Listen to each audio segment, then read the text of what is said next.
G'day, Zane here, and happy Sunday to you, coming to you from actually the infrared sauna in my garage. But the sauna's not on. I've actually just got off a Power Zone endurance ride on the Peloton bike, and a little earlier this morning I was out with the family and the pets doing a walk around Currumbin. So it's been quite an active start to the Sunday, the long weekend, actually grand final day for all of those who are interested in the NRL.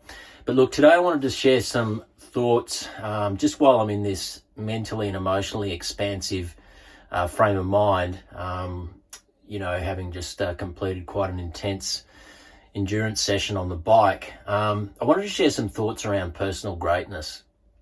You know, a lot of the trainers on the Peloton virtual trainer, they're just absolutely world class in terms of the way they really encourage you, they motivate you, and because a lot of the rides are quite long, certainly the ones that I do, you get a lot of time to really contemplate some of the things that they're sharing. And you might go minutes without a word being said, and you're just kind of in this trance, in this meditative state, just downloading information, much of which is kind of stimulated by some of the things that they say. And I find it quite therapeutic. There's definitely some personal development aspects to it, because in my mind, one of the things we can do, one of the keys to our personal greatness, is to really push ourselves physically.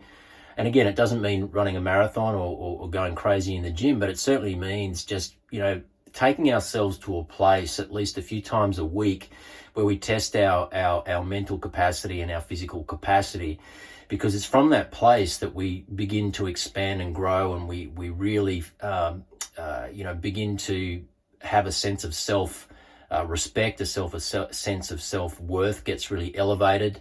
And we feel a sense of self-accomplishment as well. I mean, obviously there's heaps of health benefits associated with it from a musculoskeletal point of view, cardiovascular point of view, help your digestion, make sure that you've got the blood flow going, lower blood pressure, all of those kinds of things which we understand physically.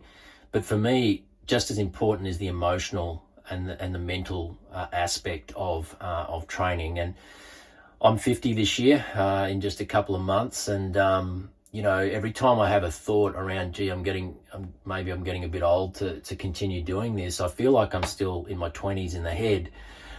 So the mind is really willing, and yes, I've got some niggles and that I have to manage and do that mindfully and consciously and sensibly. But I also know that the day that I stop testing myself physically is the day that a part of me really starts to die inside. So look, with all that said, I just want to share maybe three keys, three downloads that I had this morning about personal greatness, and take this from this what you will. But I guess if you're here on my Facebook page or my YouTube channel, which I've just decided that I'm going to start ramping up, then this message hopefully will resonate with you. But the first thing is, we need to take care of our physical body.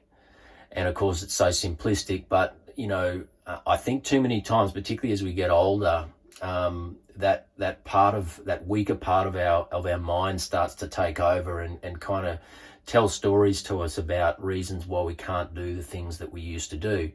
I know what it's like to carry injuries. I know what it's like, to not be able to physically do the things that you once did. But that just requires some management. It doesn't require or call for you to stop doing those things altogether. So you just got to find ways to embrace the yin and the yang in terms of your physical approach to training.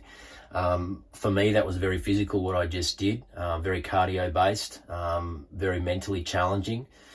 Yesterday I went to Flow State, a studio in Palm Beach here, and I took a session with Dave Nielsen, and it was all calisthenics, it was breath work, it was a bit of yoga, a bit of Pilates, a lot of mobility, agility training, all combined in an hour-long session. So for me, I like diversity in my training because it helps to manage niggles, to make sure that my recovery's in check, and to really manage all of the aspects of the physicality and the strength and the cardio and all of the things that we got kind of become susceptible to, I guess, as we get a little older.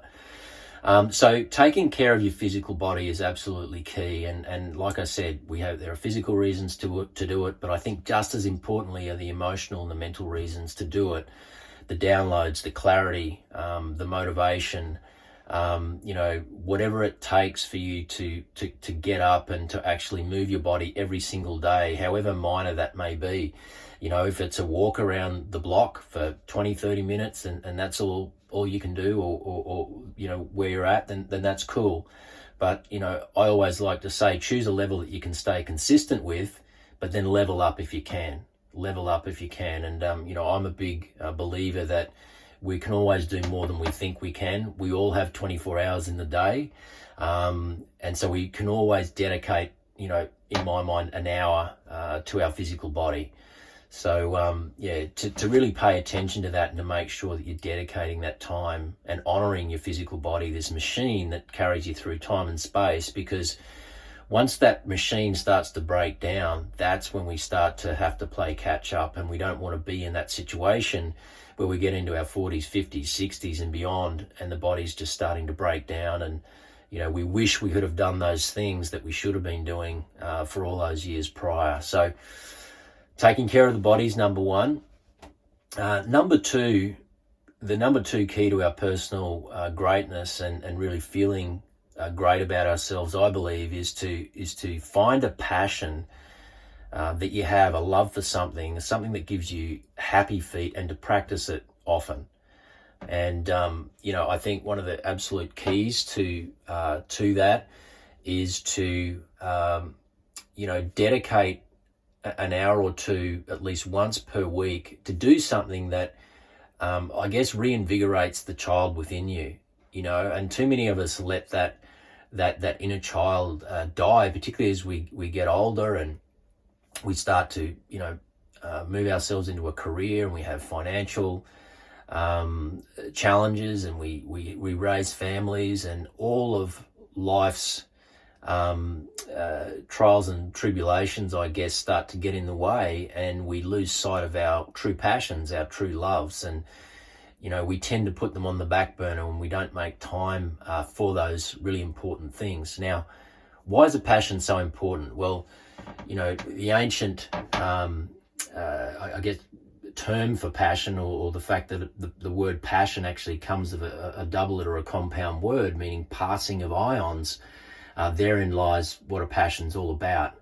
Passing ions means really electrifying and stimulating every part of your being internally. And so that means something that lights you up, something that gives you happy feet, something that brings you emotional gratitude and expansion and makes you feel good about yourself. And, for some of us, it can be as simple as, writing or painting or making model airplanes, or it could be reading, it could be cycling, it could be something to do with your physical body. There are so many different things that light us up in different ways that when we were kids and we didn't have all of the life struggles attached, we naturally gravitated to. And for me, one of my big loves as a kid growing up was my BMX bike. And it wasn't a day that went by that I didn't spend time tinkering with my bike, riding my bike. And as I've gotten older, in my 30s and 40s and soon to be 50s, I've translated that childhood love into a love for cross-country mountain biking. And so, I like to get out on the mountain, sometimes with myself, other times with buddies, at least once per week, to get out into nature and experience that love that I have for being on a bike, out in nature, on the dirt, and that's where my passion lies. But having the passion is absolutely critical to your personal greatness, because it really lifts you emotionally. And once we start to compromise ourselves emotionally and our emotional fitness, that can have a big impact on not only ourselves, our approach to life, but also, our family and loved ones around us, and our, I guess, our ability to show up as the best version of ourselves. So dedicate at least one session a week to something that you love to do. And if you feel like you've lost your passion, you feel like you don't have a passion, then, just experiment with things. Experiment with something new, and you might just surprise yourself as to what it is that brings you joy, brings you happy feet, and lights you up. So experimentation is really important, and it's never too late to do that. And it could be, like I said, it could be paddleboarding, it could be making designer hats. It just could be anything that you can think of from an artistic point of view, from a hobby point of view, physical point of view, but something that just brings you that emotional electricity is what's most important. The third and final thing is to have a personal goal. And I defy anybody to look back through their life and to not be able to recall at least one time in their life where they had some kind of a goal, something to strive for, something to progress towards. And, some of you may know, but I failed school quite dismally. Thankfully, while all my mates managed to get degrees and trot their way off to university, following my senior year in 1989, I was kind of left with nothing. I couldn't get into any degree, not even an arts degree.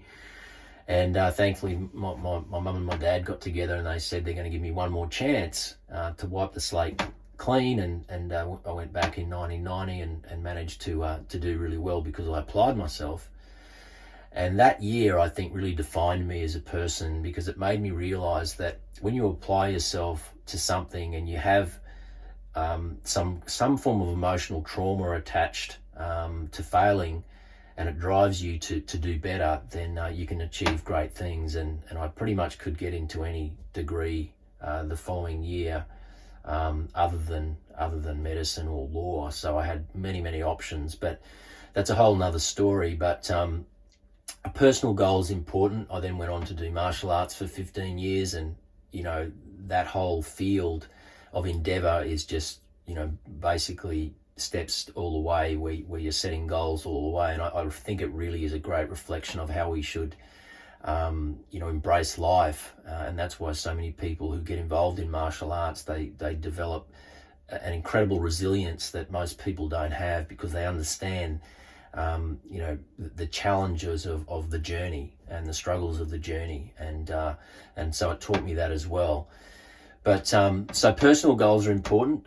These days I like to set myself challenges at least once a year to do some kind of an event. I quite enjoy doing stage races in mountain biking, but again, it can be anything. It doesn't need to be anything over the top, but just setting those incremental personal goals go a long way to really making you feel great about yourself and having something to strive for. Because as Tony Robbins likes to say, in life, progress equals happiness. And the more we have things to strive for and to progress towards, the happier we're going to feel and to be, and the better version of human being we're going to be for those around us. So look, there are my thoughts today. Again, nothing really structured there, but just 3 keys to personal greatness that I like to tap into often, and I hope you do too, and I hope you got some value from those thoughts. Share some thoughts with me. What do you think are the keys to personal greatness, and is there anything that I said there that resonated with you? Have a great Sunday. We've got the family coming. We've got a big day getting ready for the NRL Grand Final, something we like to tune into. But again, thanks for listening. This is Zane signing out. Enjoy your day. Enjoy your Sunday. Tell someone close to you that you love them, and be great personally. Again, Zane signing out. Have a great one, and I'll see you in the next video. Bye for now.